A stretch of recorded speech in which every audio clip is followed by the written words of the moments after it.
కలహమెందుకు కలిసి ఉంటే భాగ్యము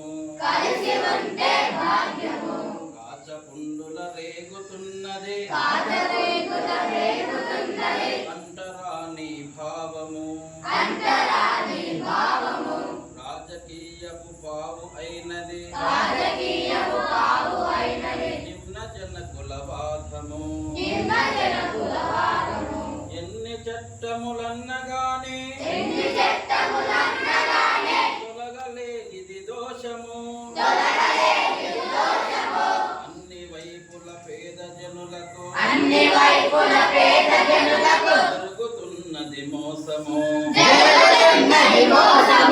నీవు నేను హిందువైతే జీవితం మే ధన్యము కులం పేరుట కలహమెందుకు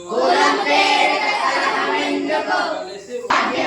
సహపంక్తి భోజనమారగించి చేసిన తత్వము సమరసత లోకానికెప్పుడు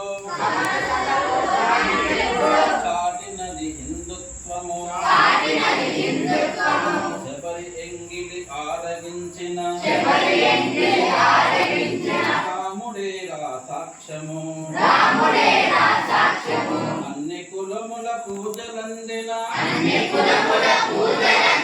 అరుంధతే ఆధారము నీవు నేను హిందువైతే జీవితం మే ధన్యము కులం పేరిట కలహమెందుకు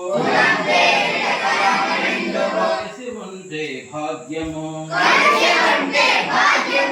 పరమతములో సమత గలదని పెట్టే యత్నము హిందూ మతమును చందమామలో చలించే కుతంత్రము ధనము చూపే దీన జనులను మతము మార్చుట దారుణం మనము ఒకటే వేరు కాదని అనకపోవుటే కారణం నీవు నేను హిందువైతే జీవితం మే ధన్యము కులం పేరిట కలహమెందుకు కలిసి ఉంటే భాగ్యము అడుగు జీవుల బాధ బాపే తీర్చుకోరా నీరుణం కడను ఉంచిన సోదరులతో చెలిమి చేద్దామందరం కులము కన్నా గుణము మిన్నని తెలిపినది మన ధర్మము హిందువులలో పతితుడవ్వడు